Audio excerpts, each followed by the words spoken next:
अस्सलाम वालेकुम students, Bahria model school PNAD Manipur secondary wing.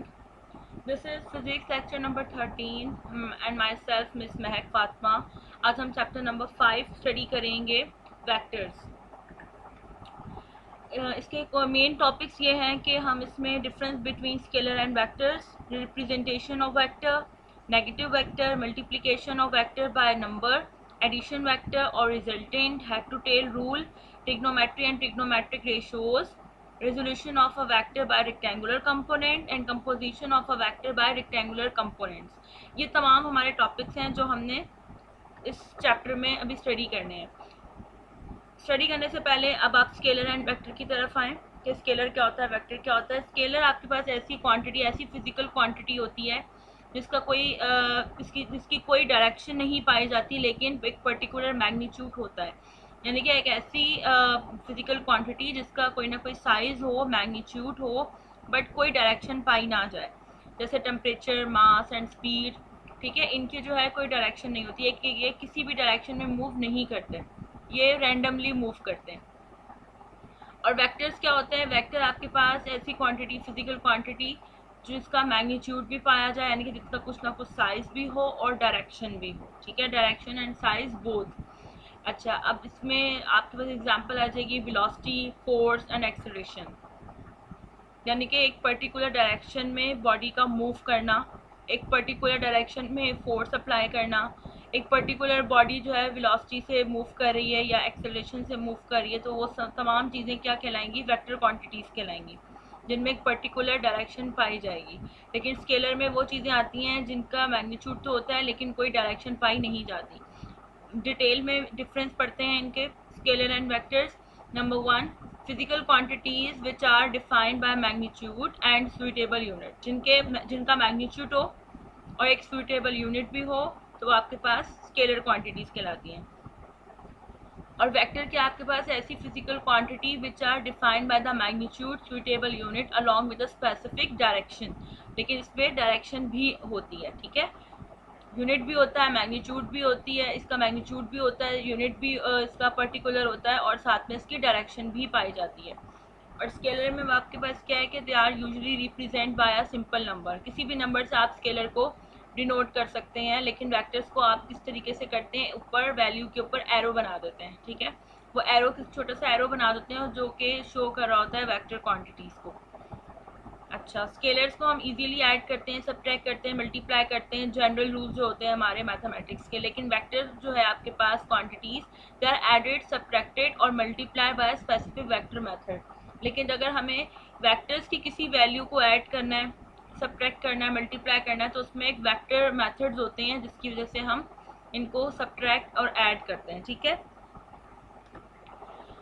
अब है कि रिप्रेजेंटेशन ऑफ वेक्टर के, वेक्टर को किस तरह से रिप्रेजेंट किया जाता है. तो कोई भी वेक्टर क्वांटिटी होती है उसको हम इस एरो से डिनोट करते हैं. ऊपर जो इसका एरो का ये हेड कहलाता है. ठीक है, और ये आपके पास टेल कहलाती है, ये पॉइंट टेल कहलाता है, ये पॉइंट हेड कहलाता है, और ये पूरा का पूरा आपके पास मैग्नीट्यूड है, यानी कि साइज है किसी भी वेक्टर का, और ये आपके पास डायरेक्शन है. अच्छा, अगर आपको ये बोला जाए कि मैग्नीट्यूड ऑफ कोई भी बॉडी है, जैसे ए आपके पास एक ऑब्जेक्ट है. ठीक है, अगर ये ए ऑब्जेक्ट है, अगर आपने इसको as a vector quantity show करना है तो आप इसके ऊपर एरो बना देंगे, और ये एरो ये शो करेगा कि ये ए जो पार्टिकल है, ये जो बॉडी है, ये एक पर्टिकुलर डायरेक्शन में मूव कर रही है.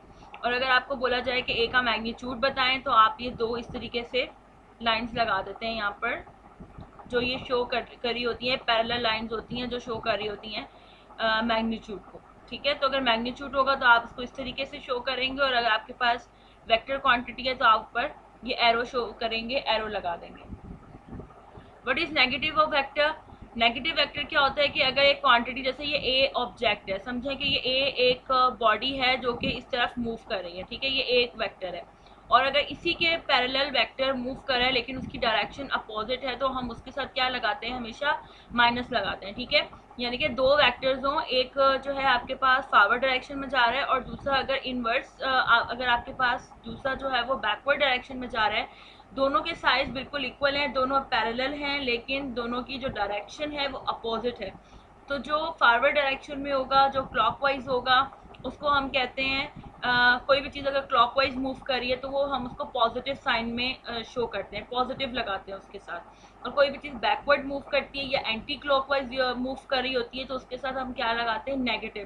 क्योंकि बेसिकली जो नेगेटिव चीज़ होती है, नेगेटिव जो साइन होता है वो हमें अपोजिट डायरेक्शन को शो कर रहा होता है, ठीक है, अपोजिट डायरेक्शन को शो कर रहा होता है। तो इसीलिए हम उसको, अगर वेक्टर्स में कोई चीज़ अगर फॉरवर्ड डायरेक्शन में जा रही है तो हम उसके साथ पॉजिटिव लगाएंगे, और अगर कोई बॉडी अपोजिट डायरेक्शन में मूव कर रही है तो हम उसके साथ नेगेटिव साइन लगा देंगे, तो वो होगा नेगेटिव ऑफ वेक्टर, ठीक है।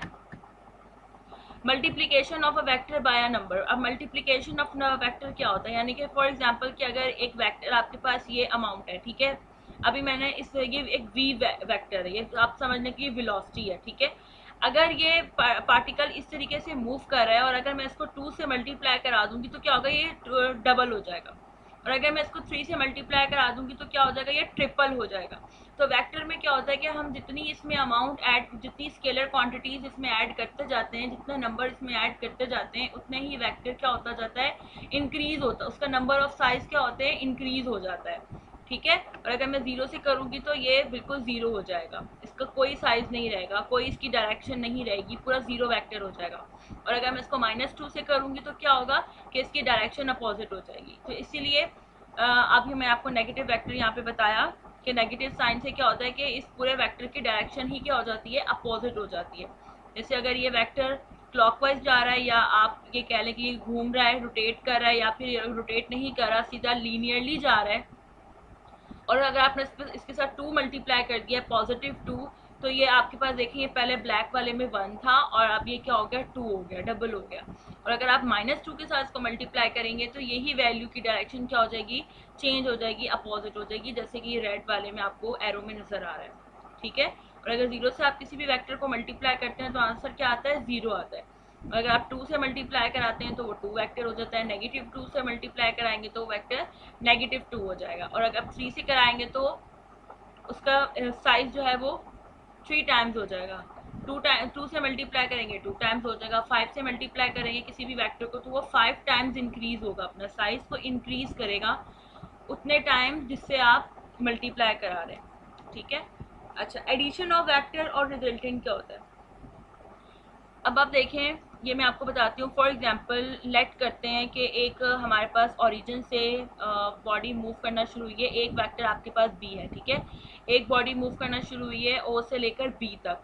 ये एक वेक्टर आपके पास ये रहा, क्योंकि मैंने आपको बताया कि किसी भी वेक्टर क्वांटिटीज़ को हम एरो से डिनोट करते हैं। तो एक आपके पास बी है पॉइंट यहाँ तक, एक वेक्टर बी है, और एक वेक्टर आपके पास क्या है, ए है, और आपने कहाँ तक जाना है, इस सी पॉइंट पे जाना है, ठीक है। तो क्या होगा कि एक ये वेक्टर है आपके पास बी और एक वेक्टर आपके पास ए, और इन दोनों को जब वेक्टर्स को जब मैं प्लस कर दूंगी, सम कर दूंगी, तो ये मैं यहाँ पर देखें बीच में मिड में 0 से लेकर ये टारगेट जो था हमारा सी, यहाँ तक मैं स्ट्रेट एक एरो बना दूंगी, एक स्ट्रेट लाइन बना दूंगी जो कि इसका रिजल्टेंट कहलाएगा। रिजल्टेंट का मतलब क्या है कि रिजल्टेंट बराबर होगा ए प्लस बी, यानी कि आपने ए और बी को क्या कर दिया, आपस में प्लस कर दिया। अब आप ये कहेंगे कि मिस इन दो का जिक्र कर रही है, इन दो का जिक्र नहीं करी। एक्चुअली ये होता है एक रेक्टेंगुलर कंपोनेंट है, यानी कि अगर मैं इस ए की बात कर रही हूँ, ये ए और ये ए दोनों एक दूसरे की बराबर, क्योंकि रेक्टेंगल में क्या होता है, दो साइड्स इक्वल होती हैं। अगर ये साइड ए है तो ये वाली साइड भी ए होगी, अगर नीचे वाली साइड बी है तो ऊपर वाली साइड भी क्या होगी, बी होगी, ठीक है। तो अब आपके पास क्या है कि ये पूरा रेक्टेंगल है, तो इस रेक्टेंगल को अगर हम हाफ कर देंगे तो ये हमारे पास एक ट्राइंगल टाइप बन जाएगा, ठीक है। तो अगर हम इसका एक पार्ट सॉल्व करेंगे तो दूसरा पार्ट ऑटोमेटिकली इसके इक्वल होगा, क्योंकि मैंने इन दोनों को इक्वली जो है क्या किया है, ये इक्वल है आपके पास, ठीक है, हाफ किया मैंने इसको, इक्वल हाफ किया। अब आपके पास क्या है कि एक वेक्टर बी है, एक वेक्टर आपके पास ए है, और ये ए वेक्टर एंड बी वेक्टर दोनों को अगर मैं सम करूंगी तो ये दोनों सम किसके बराबर होंगे, एक रिजल्टेंट के बराबर होंगे। दिस, ये जो ब्लू आपको जो लाइन नजर आ रही है ना, ये रिजल्टेंट ड्रॉ किया है हमने, यानी कि 0 से लेकर टारगेट सी तक। तो ये जो 0 से लेकर सी तक का जो टारगेट है ये बराबर होगा बी टू बी सम करेंगे, अगर ए और बी, अगर सम ऑफ बी एंड ए, ठीक है, बी और ए को दोनों को हम सम कर देंगे तो हमारे पास क्या बनेगा, ये रिजल्टेंट बनेगा ओ टू सी। अब जो ओ से लेके सी तक है ये किसके बराबर है, ये आर है, और ये बराबर है ए प्लस बी, ए और बी को हमने प्लस कर दिया by head to tail rule. अब नेक्स्ट जो आपकी स्लाइड है वो है हेड टू टेल रूल। अब इसी बात को इसी जो है टॉपिक को डिटेल में यहाँ पे समझा रही हूँ। इसको कहते हैं ग्राफिकल मेथड। पेपर में हेड टू टेल रूल के नाम से आ सकता है कि एडिंग ऑफ वेक्टर, जब दो वेक्टर्स को हम क्या कर रहे होते हैं, ऐड कर रहे होते हैं। तो क्या है कि हेड टू टेल रूल का मेथड क्या है कि सबसे पहले आपके पास एक वेक्टर ए है, ठीक है, ये वेक्टर है, और एक आपके पास ये वेक्टर है। दो आपके पास वेक्टर्स हैं, ठीक है। आपने क्या किया, इन दोनों को क्या करना है, आपको सम करना है। तो इन दोनों को सम करने के लिए आप क्या करेंगे, आपने एक ड्रॉ ए किया, एक ड्रॉ बी किया, दोनों को आपने सम करने के लिए, इन दोनों को ऐड करने के लिए एक रिजल्टेंट ड्रॉ कर लिया आर, ठीक है। अब आर किसके बराबर होगा, इस ए और इस बी दोनों के बराबर होगा, इन दोनों के सम के बराबर होगा। अच्छा, अब इसको हेड टू टेल रूल क्यों कहते हैं, आप देख रहे हैं कि इन दोनों की जो टेल का जो टेल है उसकी डायरेक्शन नीचे की तरफ है, ठीक है। इसकी भी देखिए मैच हो रही है, यानी कि टेल से टेल ज्वाइन हो रही है and head to head join हो रहा है। दैट्स वाई इसको हम हेड टू टेल कहते हैं, हेड टू टेल रूल, कि जो रिजल्टेंट है उसका एक वेक्टर, दो वेक्टर आपके पास नजर आ रहे हैं, आपको दो वेक्टर नजर आ रहे हैं, एक वेक्टर का हेड रिजल्टेंट के हेड से मिले और दूसरे वेक्टर की टेल रिजल्टेंट की टेल से मिले, तो ये आपके पास हेड टू टेल रूल कहलाता है, और वही रिजल्टेंट होता है। रिजल्टेंट हमेशा वही वैल्यू होती है जो एक वेक्टर के हेड से मिले और दूसरे वेक्टर की टेल से मिले, ठीक है। जैसे अब ये एक वेक्टर बी वेक्टर के हेड से मिल रहा है और दूसरे वेक्टर की टेल से इसकी टेल मिल रही है, तो दैट्स वाई ये आपके पास रिजल्टेंट है, ठीक है। रिजल्टेंट यानी कि दोनों को सम कर रहा है, एक के हेड से ज्वाइन हो रहा है और दूसरे की टेल से ज्वाइन हो रहा है, तो ये आपके पास हेड टू टेल रूल हो गया और आर आपके पास रिजल्टेंट हो गया। अब है आपके पास व्हाट इज ट्रिग्नोमेट्री। ट्रिग्नोमेट्री क्या है, word trigonometry is drive from the three Latin words, tri means three, gono means sides and metry means measurement. यानी कि किसी भी ट्राइंगल, यानी कि एक ट्राइंगल ही होता है जिसकी थ्री साइड्स होती हैं, तो तीन साइड्स को मेजर करना आपके पास ट्रिग्नोमेट्री कहलाता है। और ट्रिग्नोमेट्री हम जो means the calculation made by the three sides of the right angle triangle. अभी आपके पास राइट एंगल ट्राइंगल है, ठीक है, यानी कि राइट एंगल क्यों बोला, क्योंकि इस सरफेस के साथ क्या बना रहा है, 90 का एंगल बना रहा है। तो अब ये जो आपके पास ये आपके पास जो रिजल्टेंट होता है, यानी कि ये वाली जो वैल्यू होती है, ये वाली जो लाइन होती है, साइड होती है किसी भी राइट एंगल ट्राइंगल की, वो हाइपोटेनियस कहलाती है। क्या कहलाती है, हाइपोटेनियस। और आपके पास ये जो वर्टिकल जो आपको नज़र आ रहा है, ये आपके पास परपेंडिकुलर भी कहलाता है, इसको अपोजिट साइड भी कहते हैं, ठीक है। इसको आप परपेंडिकुलर भी कह सकते हैं और अपोजिट साइड भी कहते हैं। और जो नीचे जो आपको ये ग्रीन वाला जो पोर्शन नज़र आ रहा है, साइड नज़र आ रही है, इसको हम बेस कहते हैं और एडजेसेंट भी कहते हैं। एडजेसेंट एंड बेस दोनों, इसको दोनों नेम्स हैं। अब देखें आगे ट्रिग्नोमेट्रिक रेशियो हम किस तरीके से निकालते हैं, तो the relation between any two sides, यानी कि किसी भी ट्राइंगल की दो साइड को आपस में उनका रिलेशन निकालना, उसको ट्रिग्नोमेट्रिक रेशियो कहलाता है, वो ट्रिग्नोमेट्रिक रेशियो कहलाता है।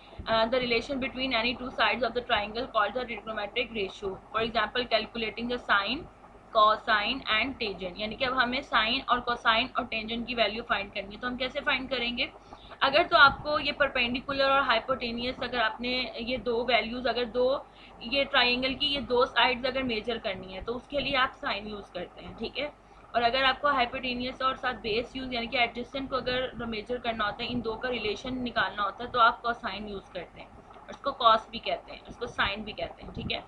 और टेंजेंट को टेन थीटा भी कहते हैं, टेन भी कहते हैं। अब इस टेन में क्या होता है कि आप परपेंडिकुलर यानी कि अपोजिट साइड एंड एडजेसेंट यानी कि बेस, अगर आपने परपेंडिकुलर एंड बेस इन दो के दरमियान रिलेशन निकालना है, तो आप टेन निकालते हैं, आप टेन थीटा यूज करते हैं। अब हम कैसे याद करें कि साइन थीटा किसके बराबर है, कॉस थीटा किसके बराबर है, टेन थीटा किसके बराबर है, तो ये ट्रिक है ट्रिग्नोमेट्रिक रेशियो को याद करने की। या एक सेंटेंस है, ये आप याद कर लें, some people have curly brown hairs till painted black. अब इसमें तो साइन, ये सम जो है वो इसका जो एस है उससे आप अंदाज़ा लगा लें कि ये साइन है। सम पीपल हैव यानी कि आप फर्स्ट लेटर ले लें, सम यानी कि एस जो आपका है सम का एस वो साइन थीटा है, और P for perpendicular, H for hypotenuse, यानी कि जो साइन थीटा है वो बराबर है perpendicular upon hypotenuse. And curly brown hairs, curly का जो सी है वो कॉसीटा से, कॉसीटा को हमने ले लिया, और B for base and H for hypotenuse. और कॉसीटा किसके बराबर है, बेस अपॉन हाइपोटेनियस, ठीक है। एंड टिल का जो टी है उसको हमने टेन थीटा ले लिया, painted black, P for perpendicular upon B for base, ठीक है। तो ये आप सेंटेंस जब याद रखेंगे तो आपको ट्रिग्नोमेट्रिक रेशियो याद हो जाएंगी कि साइन थीटा बराबर है perpendicular upon hypotenuse, cos theta बराबर है base upon hypotenuse, and ten theta बराबर है परपेंडिकुलर अपॉन बेस, ठीक है। अच्छा आइए मैंने आपको मजीद ये बता दिया कि साइन थीटा बराबर है परपेंडिकुलर अपॉन हाइपोटेनियस। अच्छा अब इसी का जो एक अपोजिट होता है, यानी कि आप उसको साइन इनवर्स भी कह सकते हो, sine inverse, cos inverse and tan inverse. तो कॉस इनवर्स, जो साइन इनवर्स होता है वो बेसिकली कॉसिक होता है, यानी कि वैल्यूज एक्सचेंज हो जाती हैं, ऊपर नीचे हो जाती हैं। और कॉस थीटा जो है वो उसका जो इन्वर्स है उसको हमारे पास सेक होता है, सेक थीटा। और टेन का जो आपके पास इन्वर्स होता है, टेन इन्वर्स, वो कॉट होता है, ठीक है। तो आप यहाँ पर कॉसिक भी लिख सकते हैं, साइन इन्वर्स भी कह सकते हैं, कॉस थीटा को आप कॉस इन्वर्स भी कह सकते हैं, सेक थीटा भी कह सकते हैं, टेन थीटा को आप टेन इन्वर्स भी कह सकते हैं और कॉट भी कह सकते हैं, ठीक है। यानी कि इन्हीं वैल्यूज का ये अपोजिट है। अब आपके पास टॉपिक है resolution of a vector into its rectangular component. यानी कि रेक्टेंगुलर कंपोनेंट मैंने आपको पहले ही बताया कि जो हमने यहाँ पर ट्राइंगल लिया और आपके ज़हन में होगा कि ये ट्राइंगल है और यहाँ पर रेक्टेंगुलर कंपोनेंट्स का क्यों जिक्र हो रहा है, क्योंकि मैंने आपको पहले बताया था कि अगर ये जो रेक्टेंगल को अगर हम हाफ करते हैं तो हमारे पास ट्राइंगल ही बनता है।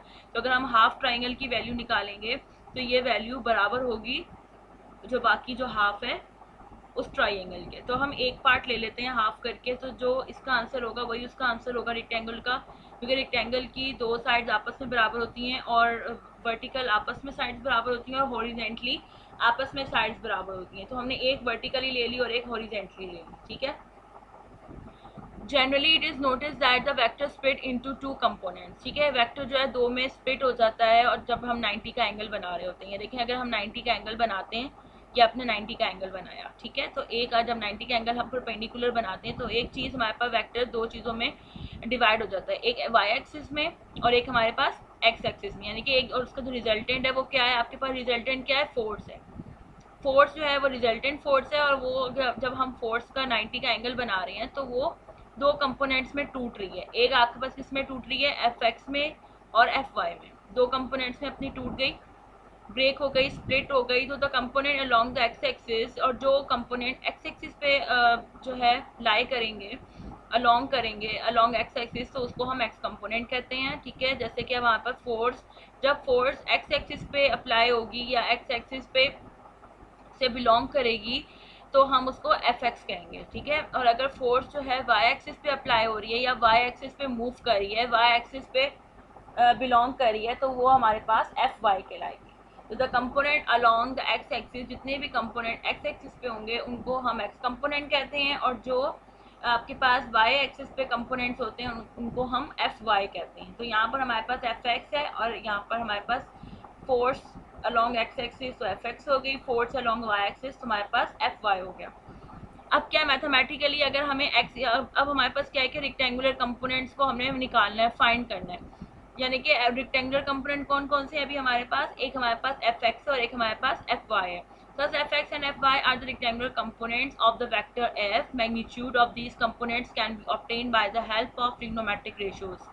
अब हमें fx और fy दोनों की वैल्यूज निकालनी है। तो fy और fx, तो हम इनको जो रिलेट करेंगे इस रिजल्टेंट के साथ करेंगे, यानी कि इस फोर्स को पहले रिलेट करेंगे इस ये फोर्स की ये वाली जो साइड है, यानी कि ट्राइंगल की जो राइट एंगल ट्राइंगल की जो ये वाली साइड है जो कि फोर्स है, इसको पहले रिलेट करेंगे एफ वाई के साथ, तो हमारा एफ वाई निकल आएगा, ठीक है। यानी कि पहले इन दो साइड्स को आपस में रिलेट करवाना है और फिर इन दो साइड्स को आपस में रिलेट करना है, यानी कि पहले हाइपोटेनियस और परपेंडिकुलर, परपेंडिकुलर और हाइपोटेनियस, इन दो साइड्स को रिलेट करवाना है। और हमें क्या रिलेट करवाना है, हाइपोटेनियस एंड बेस को रिलेट करवाना है।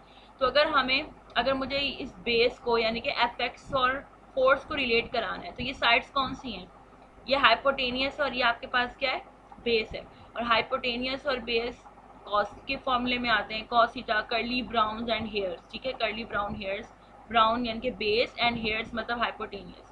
तो बेस आपके पास एफ एक्स है अपॉन एफ, तो ये कॉस थीटा के बराबर होगा, कॉस थीटा बराबर एफ एक्स ओवर एफ। और जब यहाँ पे जब आपको एफ एक्स की वैल्यू निकालनी है तो ये फोर्स जो है वो वहाँ कॉस थीटा के पास जाके क्या हो जाएगी, मल्टीप्लाई हो जाएगी। ये फोर्स जो है आपके पास, ये नीचे वाली जो फोर्स थी कॉस थीटा के पास चलेगी और एफ एक्स बिल्कुल अलॉन रह गया, तो ये आपके पास इक्वेशन आ गई F X is equal to F cos theta.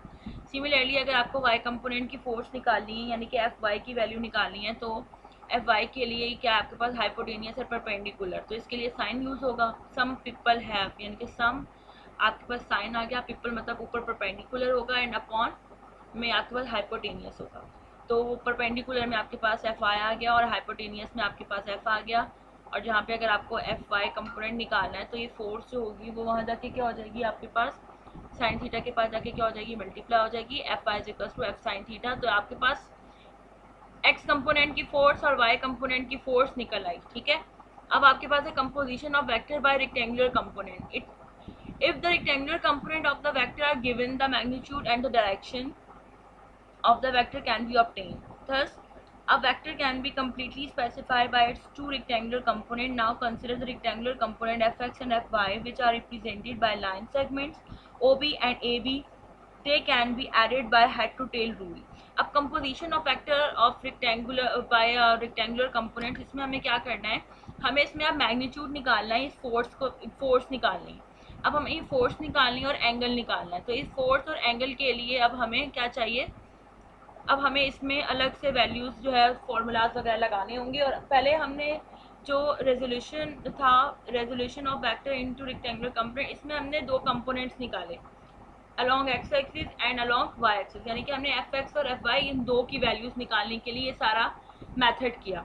अब हमें क्या निकालना है, अब हमें ये फोर्स निकालनी है। ये फोर्स के लिए अब हम क्या करेंगे, एंगल अगर हमें फाइंड करना हो या किसी भी चीज़ की डायरेक्शन फाइंड करनी हो बाय एंगल, क्योंकि डायरेक्शन हम एंगल से ही फाइंड कर सकते हैं किसी भी वेक्टर की। तो डायरेक्शन का कहीं भी जिक्र होगा इट्स मीन कि एंगल फाइंड करना है। तो हमें अब डायरेक्शन यानी कि एंगल फाइंड करना है और मैग्नीट्यूड यानी कि फोर्स फाइंड करनी है, ठीक है। तो अब हम कैसे करेंगे, by using the Pythagoras theorem. Pythagoras theorem लगाएं और पाइथागोरस थ्योरम क्या कहता है कि हाइपोटेनियस का स्क्वायर यानी कि ये वाली साइड का स्क्वायर बराबर होता है बेस स्क्वायर, बेस का स्क्वायर एंड परपेंडिकुलर का स्क्वायर। ये आपने फॉर्मूला लगा दिया। अब यहाँ पर हाइपोटेनियस की वैल्यू क्या, आपके पास फोर्स है एफ है, तो यहाँ पे एफ लगा दिया। बेस आपके पास एफ एक्स है, ये बेस आपके पास एफ एक्स है, इसकी जगह एफ एक्स लगा दिया। और आपके पास परपेंडिकुलर में क्या एफ वाई, तो आपने पी की जगह एफ वाई लगा दिया, ठीक है। अब आपको सिंपल फोर्स चाहिए, यहाँ पे फोर्स का स्क्वायर है तो आप root taking root both side कर देंगे, तो आपकी मैग्नीट्यूड यानी कि फोर्स आपका आ जाएगी F is equal to F X square plus under root के अंदर क्या लिखेंगे आप, F X square plus F Y square. तो ये आपके पास मैग्नीट्यूड आ गया, ठीक है। फोर्स जो है यहाँ पर आपके पास जो भी रिजल्टेंट है ये आपके मैग्नीट्यूड कहलाता है। तो अब आपका यहाँ पर मैग्नीट्यूड आ गया। अब एंगल के लिए हम क्या करेंगे, अब क्योंकि हमें रेक्टेंगुलर कंपोनेंट है आपके पास, रेक्टेंगुलर कंपोनेंट्स के दरमियान का जब हमें डायरेक्शन फाइंड करनी होती है या हमें दोनों एंगल्स के दरमियान, इन दोनों कंपोनेंट्स के दरमियान का अगर हमें एंगल फाइंड करना होता है तो हम टेन थीटा लगाते हैं। टेन थीटा क्यों लगाते हैं, क्योंकि देखें ये दो कंपोनेंट हैं परपेंडिकुलर एंड बेस। और टेन थीटा क्या होता है, till painted black, some people curly brown hairs till painted black, यानी कि T for tangent and painted का मतलब पी जो है आपके पास क्या आ गया परपेंडिकुलर और ब्लैक का बी बेस। यानी कि अगर हमें इन दो ट्राइंगल की दो साइड का आपस में रिलेशन निकालना है तो आपके पास एक परपेंडिकुलर और बेस, तो आप क्या लगाएंगे, परपेंडिकुलर बेस के लिए टेन थीटा लगता है। तो टेन थीटा बराबर है F Y over F X perpendicular upon base. यहाँ से आप थीटा निकाल लें, तब थीटा निकालेंगे तो टेन वहाँ जाके नीचे डिवाइड हो जाएगा और कोई भी चीज़ डिवाइड को जब हम ऊपर की तरफ लेकर आते हैं तो वो इन्वर्स में चली जाती है, यानी कि theta is equal to tan inverse F Y over F X. ये आपका टॉपिक ख़त्म हुआ, ठीक है। ये आपका छोटा सा टॉपिक था, छोटा सा चैप्टर था, ये आपका आज कंप्लीट हो गया है। और आज ही हमने इसको स्टार्ट किया था और आज ही ये ख़त्म हो गया क्योंकि इसके टॉपिक्स बहुत थोड़े से थे। अब नेक्स्ट क्लास में इंशाल्लाह लेक्चर नंबर 14 में मैं आप लोगों को इसकी book examples and book problems करवा दूंगी, तो ये आपका चैप्टर प्रॉपर कंप्लीट हो जाएगा।